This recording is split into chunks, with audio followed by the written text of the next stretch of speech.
My name is Emily Hart, and I was only 7 the first time my family taught me I didn't belong.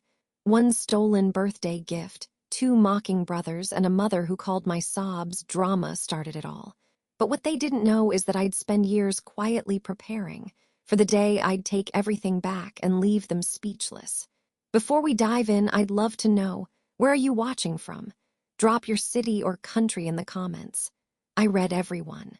And if you've ever felt like the black sheep in your own family, you're not alone. They say you never forget your 7th birthday, but I wish I could. The air was thick with dust and fried catfish as I sat at the splintered kitchen table, a homemade cake in front of me. One candle, just one. Because according to Mama, no need to waste good wax on more. The sun outside had long dipped below the trees, turning our Arkansas fields gold, then gray, then nothing. In that nothing, my brothers found their stage. Jason, 12, always with grass-stained jeans and that smug half-grin, was the first to snatch the drawing pad I'd wrapped for myself with paper torn from an old Sears catalog. Travis, 10, was close behind, flipping through my pencil sketches with a loud snort. "Look at this," he cackled, holding up a smudged sketch of a heron I'd seen by the river. "You think you're some kinda artist now, Emmy?" I muttered, cheeks burning. "My name S. Emily." Jason leaned close, his breath smelling like hot dogs and orange soda. "Your name's whatever we say it is." And just like that, the pad was ripped clean in half. The candle flickered. I didn't even get to blow it out. "Mama," I shrieked, the sound catching in my throat. "They ruined it, my present." My voice cracked, and I hated how it did. I hated how my eyes filled without permission. Across the kitchen, Mama didn't look up from her crossword. "Oh, hush, Emily, it's just some scribbles. No need to make a scene on your birthday of all days." My chest hollowed out. I turned to Daddy, who was leaning against the fridge, sipping from a sweating can of Pabst. He looked at me, then looked away. The message was clear again. "You always start crying when you don't get your way," Travis mocked, dancing in a circle with the ripped sketch paper like it was a party streamer. "Drama queen," I screamed. Loud and long, and not even because of the sketchbed anymore. I screamed for every ignored sob, every broken toy that just disappeared, every time I was called too sensitive or too strange. That's when I heard the clink of car keys. From the hallway, a pair of boots stepped into view, worn leather, the toes scuffed white. Marlena. My grandmother, Daddy's mother, was the only one who didn't look away when I cried. She stood with a set jaw, eyes like a coming storm. "Get your shoes, sugar," she said quietly, her voice low and curt. "We're going." Mama didn't stop her. Neither did Daddy. I think in some twisted way they were relieved to let me go. I sniffled, rubbed my nose on the sleeve of my only dress, and climbed into her old Cadillac. The backseat smelled like peppermints and Marlboro Reds, and the dashboard rattled like it might fall off. As the car pulled away from the sagging house, I turned in my seat and looked back. Mama was still at the table. Daddy was still drinking. Jason and Travis were fighting over the frosting. No one waved. No one noticed I was gone, and yet something inside me whispered. Good. Marlena kept one hand on the wheel and the other on my knee. "You ain't broken," she said, eyes on the road. "You just ain't where you're meant to be." I didn't understand it then, but I would. Marlena's house sat at the edge of nowhere. Rusted tin roof, peeling white paint, and weeds that grew up like they had a right to. To a stranger, it looked forgotten. But to me, it felt like sanctuary. The first night I stayed there, I cried so hard I couldn't breathe. Not from sadness exactly, but from the kind of confusion that only a child can feel. How could something hurt so much and still feel like escape? Marlena didn't ask me to stop. She just handed me a worn quilt, poured me a glass of milk with a splash of vanilla in it, and sat in the corner humming some old song that I later found out was her own mother's lullaby. "You cry all you need to," she said softly. "But come morning, we start over." And we did. Mornings with Marlena started before the sun even considered rising. She'd shuffle into the kitchen, tie a scarf around her silver curls, and heat up water on the stove. We didn't have a microwave or central air or even a dryer, but we had silence, peace, the kind that wraps around you like a soft flannel shirt. She taught me how to stretch $1 further than I thought possible.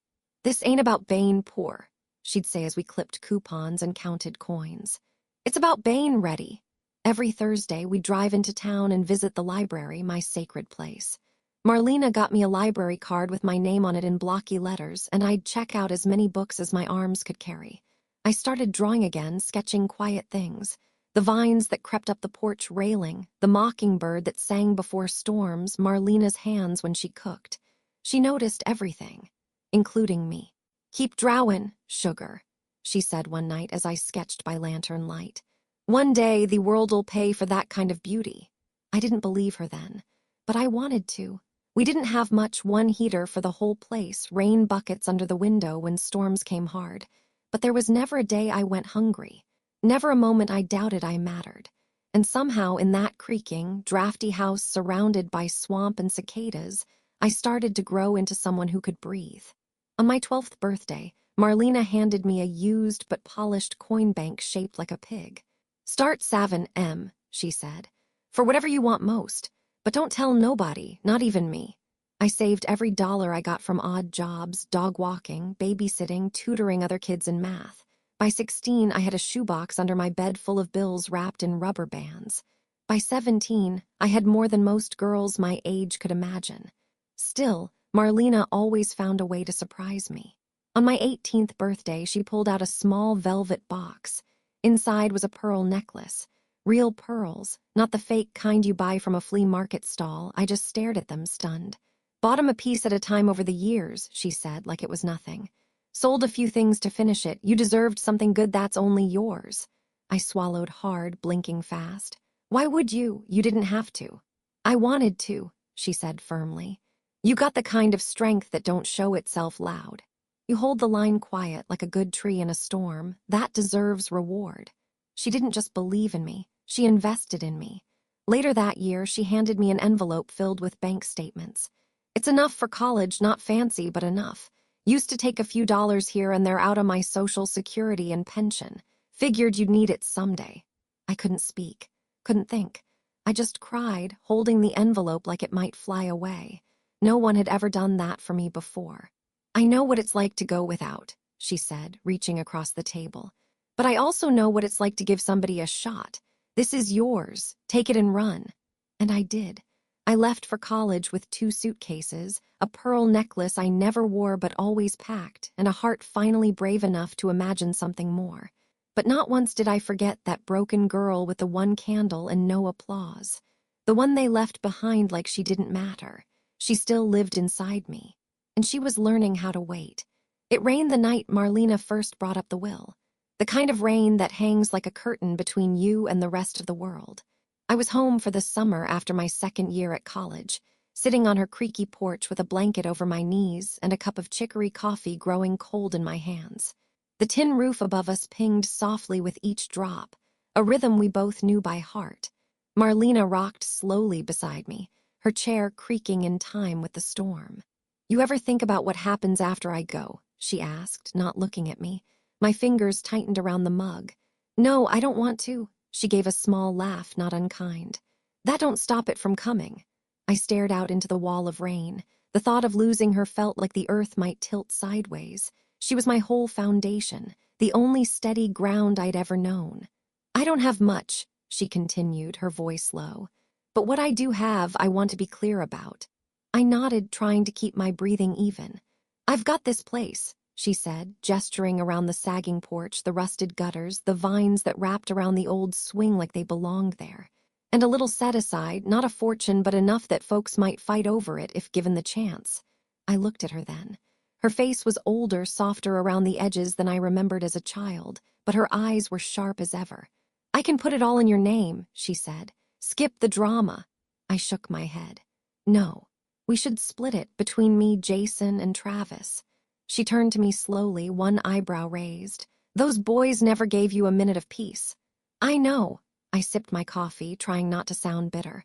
"But I don't want more fights. I've lived through enough silence already." She studied me for a long moment. Then she nodded slowly, like someone conceding a point they didn't like but respected. "You always did have more grace than they ever deserved." A bolt of lightning lit up the trees beyond the porch, stark and sudden. For a moment, the world stood still. "I'm not saying they should get anything," I added quickly, "but I don't want to feel guilty later. I want to do it clean." "You've got a clean heart, Sugar," she said. "That's worth more than this house and everything in it." She reached over, rested her hand on mine, her skin warm and worn like a quilt left in the sun. "Just promise me one thing," she said. "If they ever try to take what ain't theirs, you won't back down." I hesitated, then nodded. "I promise." We sat there for a long time, saying nothing, just letting the storm do the talking. It wasn't long after that conversation that I moved into my first off-campus apartment, a shoebox with crooked floors and a view of the laundromat across the street. Marlena mailed me recipes in her shaky handwriting and slipped $20 bills into the envelopes with notes like, "For decent coffee," or "Get yourself a pie." I called her every Sunday. She never once asked me to come back, never guilted me for leaving. She just reminded me who I was when I forgot. And I did forget sometimes, especially when midterms piled up or I found myself walking home alone through unfamiliar streets wondering if all this effort was ever going to be enough. But then I'd open one of her letters and find a sketch I'd drawn as a kid, tucked inside with the words, "Still proud of this one." She was building something in me all those years, quietly, patiently, a spine made of steel wrapped in kindness, the kind of woman I'd need to be for what was coming. But back then, I still thought that love and justice were things you could offer people like gifts, and that if you gave enough, surely they'd see you. I had no idea just how blind some people would choose to be. The house was too quiet without her. Marlena passed in her sleep one Thursday morning, curled beneath her favorite quilt with the scent of lavender still on her pillow. I found her like that, still and peaceful, as if she'd just drifted away in the middle of a dream. No struggle, no pain, just silence. I didn't scream, didn't collapse. I covered her hands with mine and whispered, "Thank you." She had saved me, raised me, given me a second chance at being whole. Now it was my turn to make sure she left this world with dignity. The funeral was small, just like she would have wanted. A wooden casket, closed. No flowers except for the white lilies I picked myself. The chapel was nearly empty. Just a few old neighbors, her bridge partner from town, and the hospice nurse who came on Tuesdays. No family. Not at first. Not until the will. I sat alone in the front row, clutching her pearl necklace in my palm like a lifeline. I half expected Jason and Travis to burst through the chapel doors mid-ceremony, laughing about how they got lost or couldn't get off work. But they didn't. They didn't show up for the burial either. Only when the lawyer called to schedule the reading did they finally remember who she was. That afternoon, I walked into the office of Mr. Hal Kendrick, the same man who'd helped Marlena write her will 3 years prior. The space smelled like lemon polish and dust, lined with filing cabinets and stacks of paperwork tied in red string. Jason was already there. He looked older, bulkier, with a beer gut straining beneath his Bass Pro hoodie. Travis sat next to him in a wrinkled t-shirt, chewing a toothpick like he was waiting for a card game to start. "Well, look who made it out of her swamp," Jason muttered when he saw me. I didn't answer, just sat down, calm as steel. Mr. Kendrick cleared his throat and began reading. Per the last will and testament of Marlena Hart, their names came first. "To my grandsons, Jason Hart and Travis Hart, I leave equal opportunity to claim inheritance from my estate, including property and assets, should they choose to accept under the outlined conditions." Jason snorted. "Here we go." Travis leaned back in his chair. "Whatever, man. Let her keep the bugs and the bills." Kendrick raised a brow. "Are you both formally declining your claims?" "Absolutely," Jason said, waving his hand. "She can have the shack and the broken lawn mower." "I don't need no spider farm," Travis added with a grin. Mr. Kendrick didn't flinch. "Very well, I'll need signatures to confirm you are waiving any rights to the inheritance." He slid the documents forward. They signed like it was a joke, smirking, cracking wise, already halfway out the door. Jason was reaching for his keys when Mr. Kendrick said calmly, "Then the $1 million bond portfolio transfers solely to Emily Hart, effective immediately." The room froze. "What did you just say?" Travis blinked like he misheard. "The bond portfolio," Kendrick repeated, folding his hands. "Marlena's retirement assets. They matured last spring. She left them to whomever remained eligible per her will." Jason's face went white, then red. "You're telling me we just gave up $1 million?" You were given opportunity, Kendrick said, and you signed it away. Travis lunged for the paper, eyes wide. No, no, wait, we didn't know. You didn't say nothing about bonds. It's all in the documents you didn't bother to read, Kendrick replied coolly. Jason was already shouting. This is fraud, she tricked us. She gave you a choice, I said softly, rising from my chair. You made it. They turned on me like cornered dogs. You little snake, Travis growled. You always thought you were better than us. I didn't flinch. I just looked them both in the eyes and said, no, I just finally stopped apologizing for surviving. Jason looked like he wanted to throw the lamp across the room, but Kendrick stood and pressed a button on his desk. A moment later, the sheriff walked in. And it wasn't just any sheriff. It was Nero, my old friend from college, now in uniform and leaning just slightly in my direction. Gentlemen, he said, voice calm but firm. You'll need to leave. Jason and Travis hurled curses as they were escorted out. But for once, they didn't get the last word. I did. I stood there, the necklace still clenched in my hand, and felt the storm brewing. They had underestimated me. Again. And it would be their last mistake. They say justice tastes sweet. But sitting alone in Marlena's kitchen with the inheritance papers still clutched in my hand, I didn't feel victorious. I felt raw. Like I'd just stepped off a battlefield, still smelling of gunpowder. The $1 million portfolio wasn't the part that stunned me. It was the silence. The terrifying, disorienting silence that followed decades of being overlooked, laughed at, and written off. The quiet that comes after a storm you weren't sure you'd survive. I stood in the middle of the kitchen where I'd once cried into cornbread batter, and for the first time in my life, I wasn't fighting to be heard. I had been heard. It left me shaky. Mr. Kendrick had warned me before I left his office. They're not done. People like that, they only understand what they can take, not what they've lost. Still, I needed a few days to grieve properly, so I did what Marlena would have done. I turned to ritual. I cleared off the kitchen table and laid out every photo I could find. Marlena as a young girl in pigtails, balancing a cat on her knee. A black and white portrait of her and my grandfather back when he still smiled. My 8th grade school photo where she'd braided my hair and pinned a paper flower to my collar. I set them all on the mantel in the front room, our makeshift photo wall, and lit a lavender candle beside them. The scent rose soft and steady like breath itself. I whispered, "You were never just my grandmother, you were my whole compass." I should have felt at peace. But the calls started that night, blocked numbers, heavy breathing. Click, then again, this time a voice. "You think you won." Jason's voice was low, slurred, as if soaked in bourbon. "You think you're safe in that roach trap, you don't even know what's coming." I hung up without a word. The next morning, I opened my laptop to find 5 new social media messages, all from fake accounts. Some called me a thief. Some just posted vomiting emojis. One sent a photo of Marlena's mailbox with the words, "Hope you're next," scrawled across it in red font.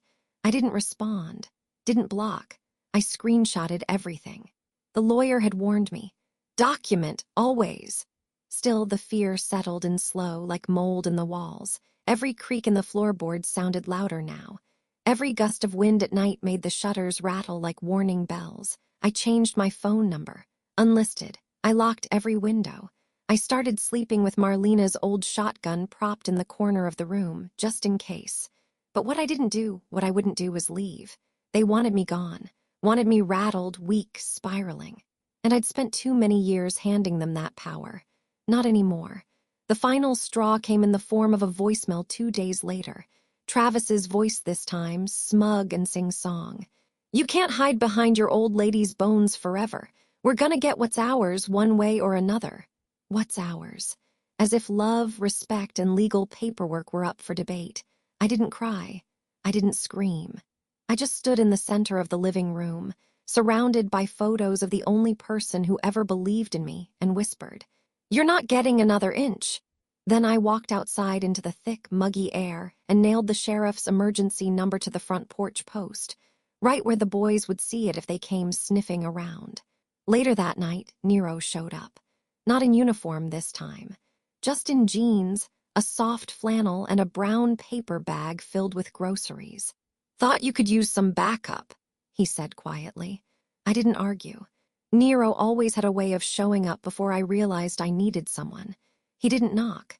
Just tapped once on the screen door and gave that crooked smile I hadn't seen since sophomore year. He looked older now, more worn around the eyes, but he still had that same quiet steadiness that made you feel like the world wasn't quite as mean as it pretended to be. "I brought coffee," he said, lifting the brown paper bag like it was sacred. I stepped aside and let him in, the screen door squeaking behind him. He set the bag on the counter, unpacking it slowly. 2 cartons of eggs, a loaf of cinnamon swirl bread, a jar of peanut butter, a tin of coffee grounds. Practical, intentional, just like him. "You didn't have to do that," I said, my voice softer than usual. "I know," he replied. "That's why I did." We sat at the old kitchen table, 2 mugs of strong coffee steaming between us, and for a while neither of us spoke. The silence wasn't uncomfortable. It was the kind of hush that held space. "You doing okay?" he finally asked. I gave a little shrug, which probably said more than I meant it to. He studied me a moment, then reached into his pocket and pulled out a small envelope. "Thought you should see this. It didn't come through official channels, but let's just say a buddy owed me a favor." I opened it slowly. Inside was a printout from a social media group, screenshots of Travis and Jason bragging in some backwater chat thread about how old girl don't know what's coming and the swamp's gonna smoke her out. I stared at the paper, my throat tightening. "They're not subtle," I said flatly. "Nope." Nero leaned back, arms crossed. "But they're dangerous, more now than ever." "What do I do?" "You've already started," he said. "You reported the threats, you're documenting everything." "That's smart. But it's not enough, is it?" He hesitated. "No," he admitted. "They don't think rules apply to them, and people like that, sometimes you gotta be one step ahead just to breathe." I looked around the room, every corner echoing Marlena's presence, her braided rugs, her wall calendar still flipped to last month, her handwriting on a sticky note that read, "Don't forget to prune the lemon balm." "Did she ever scare you?" I asked suddenly. Nero blinked. "Who?" "Marlena." "When you were a kid." He smiled. "Only when I forgot to return her Tupperware." We both laughed just for a second. It felt good. "She told me once," I said, "that I'd have to be stronger than them someday, that they'd come for what they thought they deserved." "And now they're doing just that," he said. "But you're not alone this time, Em." He reached across the table, his fingers brushing mine, tentative, respectful. "I always knew you'd end up the strongest of us," he said quietly. I looked up, really looked at him. He meant it. The storm in my chest, the one that had been growing ever since the funeral, settled just a little. Nero stayed for dinner, grilled cheese and soup, simple but warm, and we talked about college, about the ridiculous dorm fire alarms, about Marlena's sweet potato pie, and the time she caught us skipping Sunday service to go fishing. He didn't mention the threats again. He didn't have to. When he left, he walked the perimeter of the house like it was second nature, checking the windows, making sure the back gate was still locked. "You call me if anything feels off," he said from the porch steps, his voice serious now. "No matter what time, I don't care if it's 3 a.m. you call." I nodded. Then I watched him drive off into the dark, his headlights cutting a path through the trees. Inside, the house felt different. Not safer. Not yet. But less alone. I turned off all the lights except for the porch lamp Marlena used to leave on for me when I stayed out late. Now I left it on for myself. And maybe for what was coming. It started with smoke. Thick. Black. Crawling up the walls of my lungs before I even opened my eyes. At first, I thought I was dreaming. That I was back in Marlena's kitchen, burning toast again like I had when I was 13 and still thought love was earned by making perfect breakfasts. But when I sat up, coughing, the heat hit me like a wall. The air was glowing orange. Flickering shadows danced on the ceiling. Something popped, wood cracking, sharp and cruel, and that's when the panic kicked in. I was on fire, no, not me, the house. The house was burning. I stumbled out of bed, feet bare on hot floorboards, vision swimming from the smoke. I grabbed my phone, but it was dead. No signal, no light. Just a blank screen and a wall of flame starting to crawl under my door. I backed away, coughing so hard my ribs ached. The doorknob glowed red. Think Emily, think Marlena's voice like a thread pulling me back. "If you ever get trapped, don't go for the door, go for the window. Always have a second exit." I turned and shoved the sash of the old window above my dresser, but it stuck, swollen from humidity. I kicked at it, desperation making my limbs clumsy, until finally it groaned open and a wave of cold air rushed in like a second chance. Smoke curled around me like fingers. The bedroom was a furnace now. Somewhere in the distance, glass shattered. I climbed up onto the dresser and swung my legs through the window frame, scraping my shin as I twisted and fell hard onto the muddy ground below. The shock of the fall knocked the breath out of me, but I was alive. I lay in the wet grass, gasping, watching my home, our home, spit flames into the sky like it was screaming. Then something surreal happened. In the fire's glow, through the smoke curling like ghosts around the porch steps, I saw her. Marlena, or maybe just my memory of her made of heat and grief. She stood there, not in her robe, not in the dress we buried her in, but in the yellow sundress she wore when she planted rosemary and scolded me for not wearing shoes. She wasn't smiling. She looked me dead in the eye and said, "Wake up, baby, it's not your time." And then she was gone, swallowed by fire. I screamed. I don't remember crawling across the yard. I don't remember dialing 911 from the neighbor's porch phone with shaking fingers. I don't remember the sirens or the way Nero shouted my name when he arrived, running so fast his badge nearly flew off. But I remember the sound, the house groaning, like it was in pain, like it was saying goodbye. By the time they got the fire out, there was nothing left but bones, chimney bricks, half a washing machine, the melted frame of the old radio Marlena used to play during dinner. I sat wrapped in a thermal blanket, eyes stinging, as Nero knelt beside me in the wet grass. "I'm here," he whispered, voice barely steady. "I'm right here." I nodded, too numb to speak. One of the firefighters came over holding something wrapped in evidence plastic. "A lighter," he said. "Found it near the back porch. Burned, but not enough to erase the prints." Nero took it, his face turning to stone. My hand curled into a fist under the blanket. My voice came out hoarse, raw. "This ends now."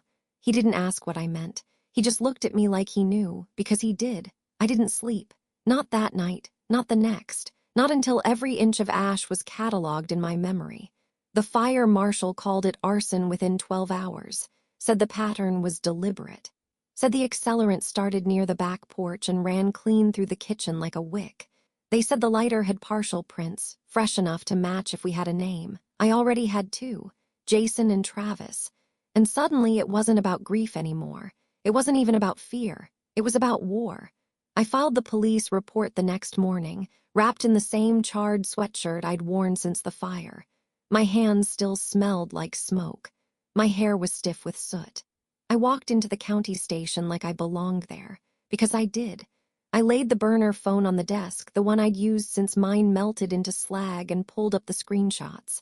Texts, voicemails, social media posts, all of it. I handed it to the deputy, then turned to Nero, who was waiting behind me with his arms crossed like a bodyguard in a courtroom drama. "I want charges pressed. I want a restraining order, and I want justice." His jaw tightened. "You'll have it." I nodded. And then I did something no one expected. I walked across the street to the bank and transferred $50,000 into an account under the name Lark Investigations. Private, licensed, discreet. Marlena taught me early. Sometimes the law needs a flashlight, other times you bring your own lantern. My investigator's name was Cora Lark, former federal agent, eyes like steel wire and a voice that didn't waste syllables. "I don't do favors," she said on the call. "I do results." "I don't want sympathy," I replied. "I want leverage." We met that afternoon in the library parking lot 2 towns over, sitting in her beat-up Chevy as rain tapped the windshield. "Tell me what you know," she said, notebook open. So I did. Everything. From the mockery on my 7th birthday to the threats, the fire, the lighter. I told her about Travis's girlfriend with a history of shoplifting. Jason's under-the-table job with a mechanic who probably wouldn't survive a subpoena. "I don't want revenge," I said quietly, "but I do want to end this." Cora wrote one name at the top of her notebook, Emily Hart, and underlined it twice. "You came to the right woman." The next few days passed in a blur of interviews, legal filings, and calls I never wanted to make. I signed the insurance documents for the house, partial payout pending investigation. I sat with a trauma counselor Nero recommended, who gently told me I was holding too much in.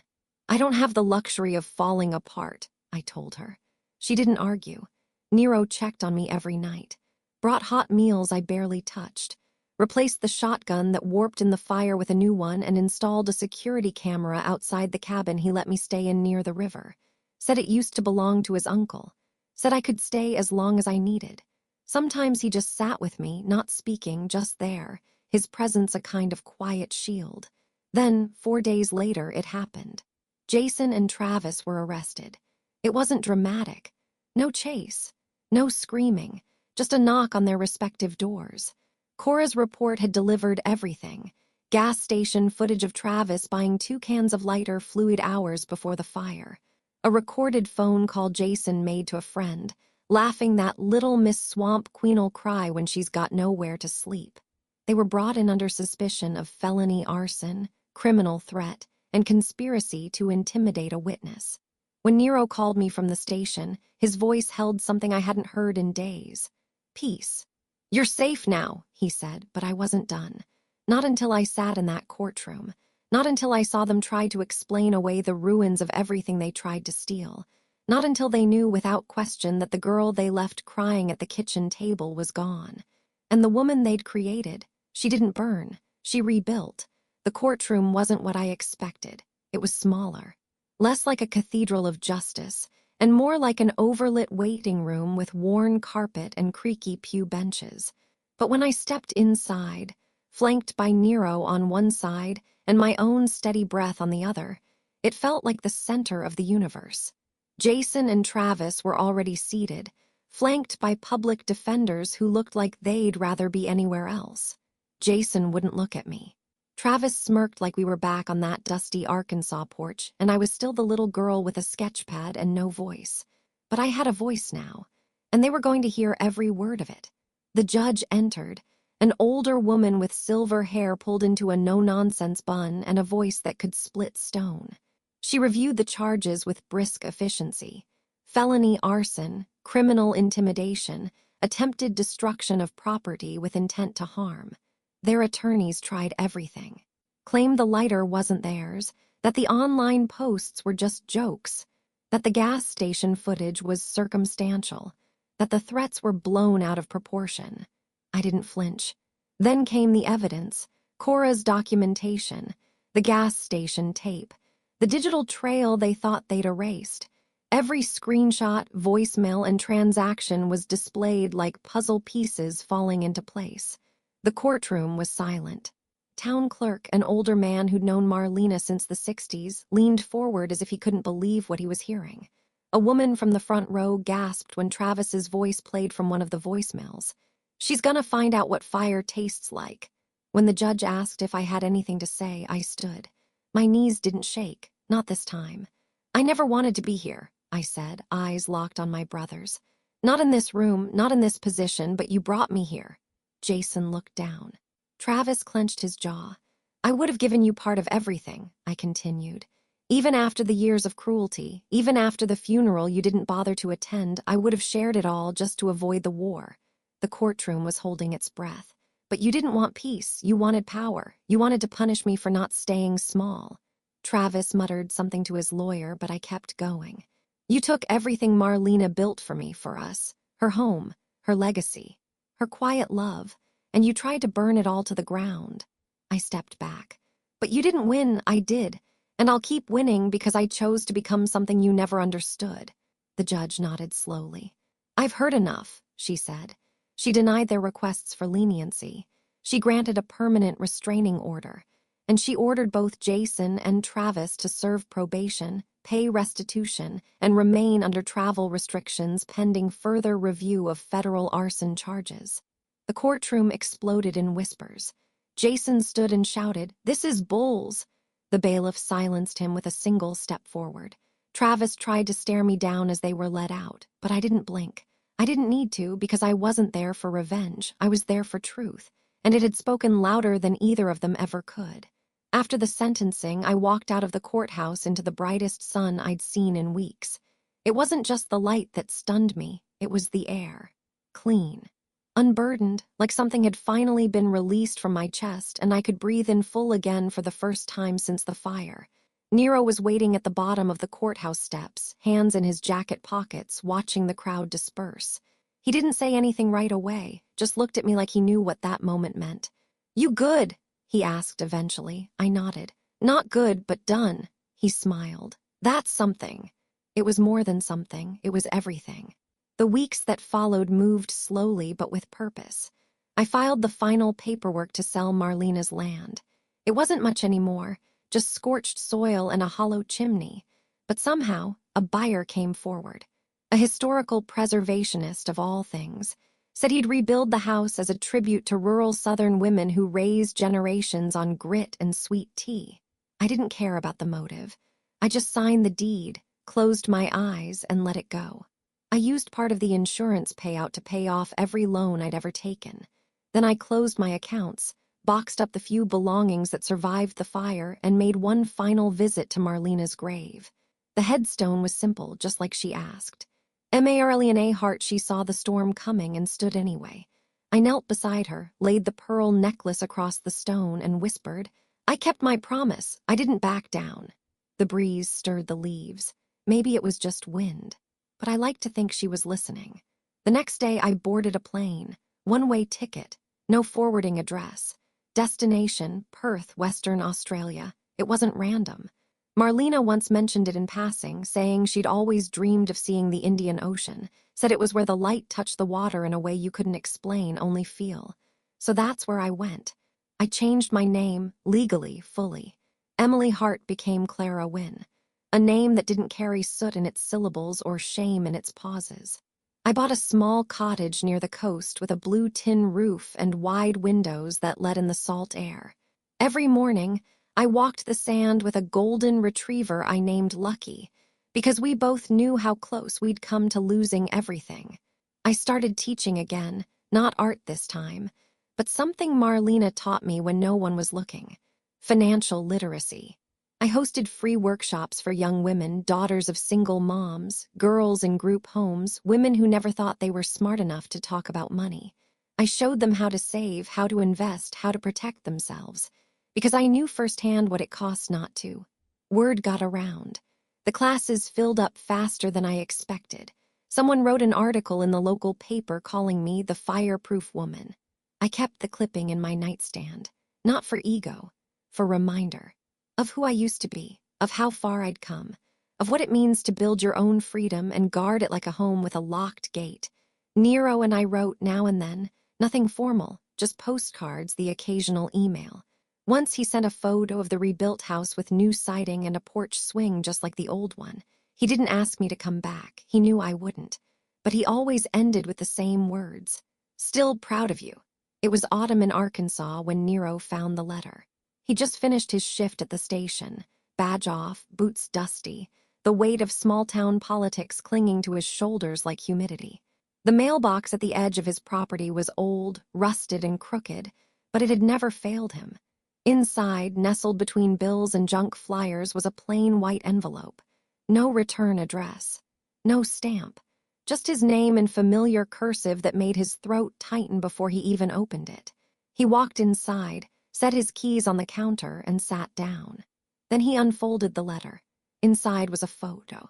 A house. Small, coastal, pale blue siding, white shutters, a hammock between two fig trees. There was a dog lying in the sun on the front porch, tongue out, eyes half closed, and a look Nero recognized instantly. Peace.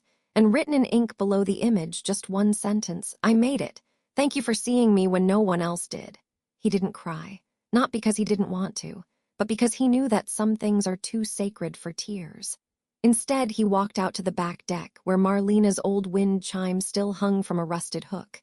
He stood there a long while, holding the picture in one hand, the breeze tugging at his jacket. The sky turned gold. He thought about all the ways justice comes. Sometimes in uniforms, sometimes in courtrooms, sometimes in ashes, and sometimes in silence. Just a woman with a past, a passport, and a plan. He smiled then, tucked the photo into his coat pocket, and whispered, "You earned it, Emily. Or Clara, or whatever name you wear now." Then he sat and watched the sun dip below the trees, thinking how sometimes the most heroic thing a person can do isn't to fight, but to survive long enough to outgrow the war. and to live quietly, freely, fully. Somewhere far away on the other side of the world, Clara Wynne stood in her garden barefoot, humming an old tune Marlena used to sing while planting herbs. The sun warmed her skin. The sea whispered nearby. She didn't glance back. Not anymore. Because the past had finally let go. And for the first time in her life, she didn't need anyone to believe her story. She was living it. Years later, a girl in a second-hand blazer sat cross-legged on a library floor in Perth, flipping through a small paperback book titled Money Grit, What No One Tells Women About Financial Freedom. The author, Clara Wynne. Inside, the dedication read simply, "For Marlena, who planted the seed. For every girl who thought she had to ask for permission just to be safe. Light the match, build your own home." The book had found its way into women's shelters, night classes, community centers tucked behind food banks and church basements. It was photocopied, dog-eared, underlined with grocery receipts. It wasn't just about money, it was about reclaiming power. That girl, 16, stubborn, just out of foster care, read the chapter titled "Burned Doesn't Mean Broken." Halfway through, she looked up and whispered, "I'm not crazy." And something in her clicked. Across the ocean in a quiet coastal village, Clara sat beneath her fig trees, sorting through postcards sent to her P.O. box from readers around the world.